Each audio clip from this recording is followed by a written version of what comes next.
नमस्कार शेतकरी मित्रांनो, शेतकऱ्यांची शेती शाळा प्राकृतिक आधुनिक कृषी शोध प्रेक्षण चिकित्सालय रामपुरी बुद्रुकमध्ये आपले सहर्ष स्वागत आहे। शेतकरी मित्रांनो, हा सोयाबीनचा प्लॉट आहे थिटे सरांचा, देवराव थिटे सरांचा। पहा मस्त शेंगा आहेत आणि हे बिना कल्टिवेशन शेती आहे। इथं तुरीची धसकट तुम्हाला पाहायला मिळतील। हे पहा गेल्या वर्षीचे तुरीचे धसकट जसे आले तसे, आणि याच्यावरच आपण दोन्ही साइडनं टोकन पद्धतीनं सोयाबीन लावलेलं आहे। पहा जबरदस्त,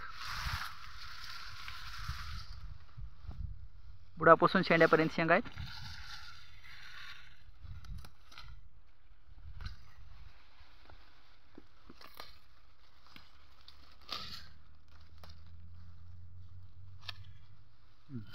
मस्त। तर या सोयाबीनला कुठलंही रासायनिक खत नाही आहे, कुठलंही रासायनिक केमिकल पेस्टिसाइड आणि फर्टिलायझर नाही आहे, पूर्ण ऑर्गॅनिकवर आहे। याला आपण ह्युमसची एक ड्रेंचिंग आणि बायोपॉवरची एक ड्रेंचिंग घेतलेली आहे आणि नंतर निमार्क स्प्रेसाठी वापरलेलं आहे। तर हे पहा सोयाबीन आमचं हिरवगार आहे आणि हे पहा रासायनिक खतावरील सोयाबीन पूर्ण खलास। याच्यामध्ये पाणी, याच्यामध्ये पण पाणी, हां याच्यामध्ये पण पाणी आहे, याच्यामध्ये पण पाणी आहे आणि याच्यामध्ये पण पाणी आहे। तेव्हा ते समोर दिसते तुम्हाला पाणी, हां ते पण पाणी आहे। हां मग पाण्यामध्ये पण आपलं सोयाबीन किती हिरवगार आहे, आणि हे पाण्यामधलं सोयाबीन सगळं करपून गेलं आणि याला फक्त धुराचमध्ये आहे। तर ह्या सोयाबीनमध्ये काय फरक आहे तुम्ही पाहू शकता, आणि ह्या सोयाबीनमध्ये काय फरक आहे हे तुम्ही पाहू शकता आणि कंपॅरिझन करू शकता की उत्पादन कसं वाढतं।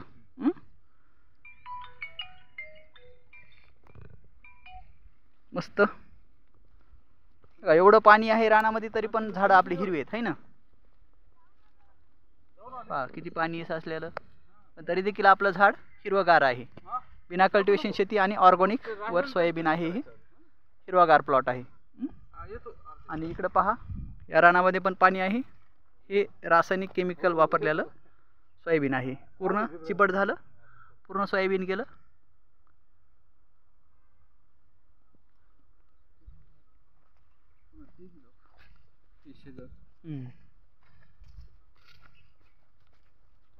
पहा एकदम चिब्बड जमीन आहे, पाणी धरणारी जमीन आहे, तरी देखील सोयाबीनचा आपला प्लॉट एकदम हिरवागार आहे।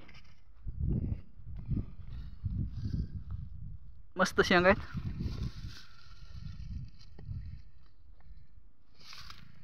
खूप छान।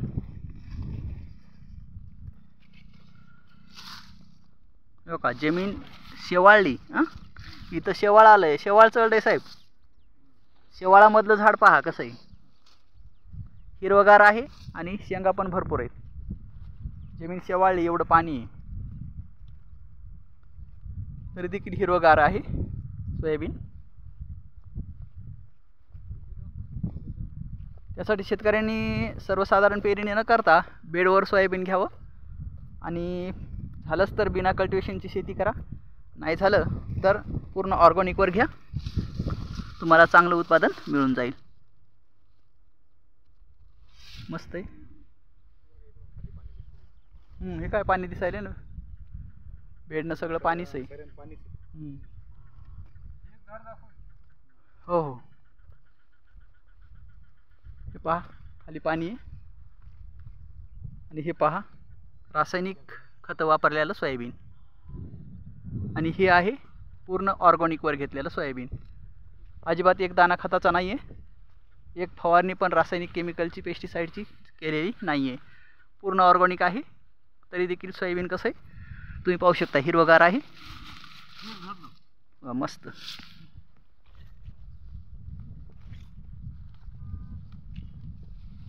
पहा धुऱ्यावरली झाडं कशी आहेत आपली, जबरदस्त। खाली बघा, कोण कोण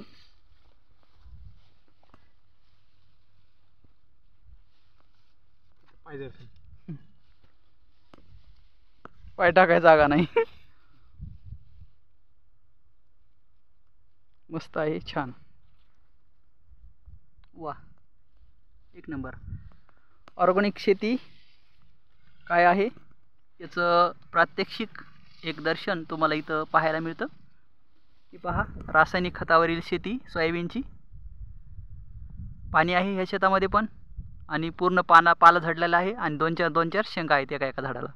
इकडं पण पाणी आहे, पूर्ण चिबड झालेले रान आहे, पाणी आहे फक्त धुरासमध्ये.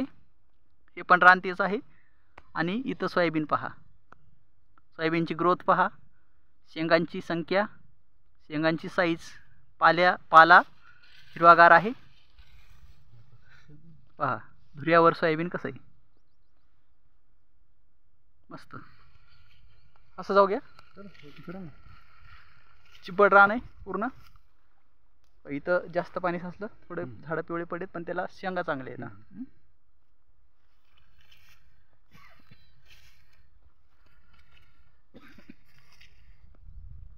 आपलं सोयाबीन किती हिरवगार दिसतंय.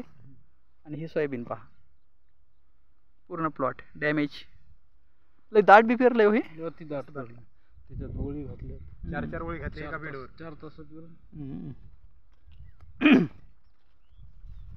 पिकाला पाहिजे काय हे अगोदर समजून घ्या. पिकाला पाहिजे अगोदर त्याला जागा द्या. जसे की एक 10 बाय 10ची रूम आहे. 10 बाय 10च्या रूममध्ये आपण 5 माणसं किंवा जास्तीत जास्त 10 माणसं सपावू शकतात. तसं तुमच्या रानाचं क्षेत्रफळ आहे 43,560 स्क्वेअर फूट, 1 एकरचं.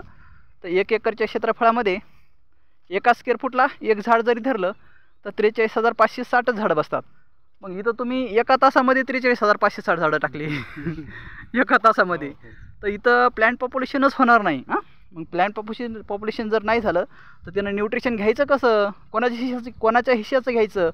जसं समजा 10 माणसाचा स्वयंपाक जर तुम्ही तुमच्या घरी जर बनवला आणि 100 माणसं जेवायला बोलवले, तर ते 10 बी उपाशी राहतील आणि दुसरे 90 बी उपाशी राहतील. ते कोणाला खायला मिळणारच नाही. तसं लक्षात घ्या की आपल्या जमिनीमध्ये पिकाची लागवड करायची कशी, हे पहिलं लक्षात घेऊन नंतर पुढे कोणतं क्रॉप घ्यायचं, त्याचं व्यवस्थापन कसं करायचं, न्यूट्रिशन मॅनेजमेंट कसं करायचं. कुंपण लावलं, इथं कुंपण केलं का, छान झालं ना. 3 फुटवर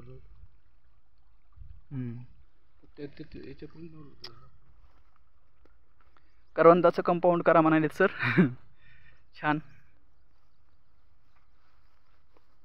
पहा एवढी चिबड जमीन आहे तरी देखील आपलं सोयाबीन कसं आहे, हिरवगार आहे. आता जशी जशी जमीन ही हडकल तसं तूर चांगली बनायला लागल. तुरीला वेगळं काय करायची गरज नाही.